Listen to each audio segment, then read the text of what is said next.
За 10 дней на 4 пунктах в регионе было собрано более 130 тонн гуманитарной помощи для жителей Палестины. На сегодняшний день все упаковано и готово к отправке. Из этого пункта в Магасе на погрузку подготовлено порядка 30 тонн. Здесь, как и в дни сбора помощи, немало волонтеров. Абдурахман Сейнароев тоже принимал активное участие в акции. Правда, узнал об этой возможности только на 7-й день.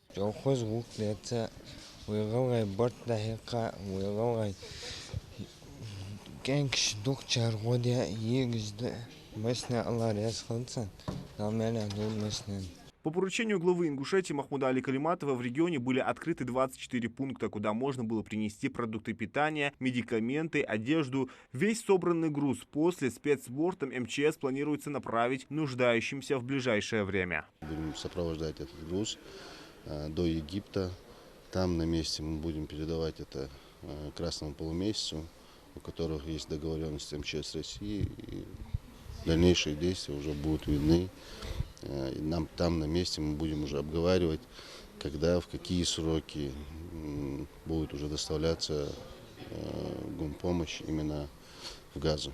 Эта акция помощи объединила всю республику. Дети и взрослые, старики, все как одна большая семья принимали в ней участие. Хочу сказать о людях, которые приводили детей, которые приносили свои копилки. Они на что-то собирали деньги, но им хотелось тоже принять в этом участие. Они оставляли эти копилки, рассказывали о том, на что они копили. Да? Там были люди, которые копили, например, на хадж или умру, и тоже посчитали, что сейчас будет правильнее и нужнее эти деньги пожертвовать непосредственно на такое благое дело.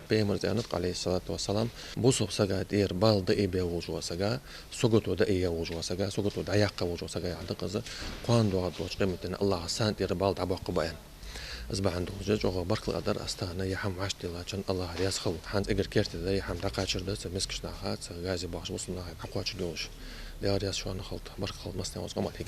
Собранную гумпомощь будут направлять на территорию Египта, оттуда уже в Палестину. Это стало возможным благодаря договоренности с МЧС России. Зелимхан Калоев, Абдулмаджид Халухоев, Султан Булгучев, Новости 24.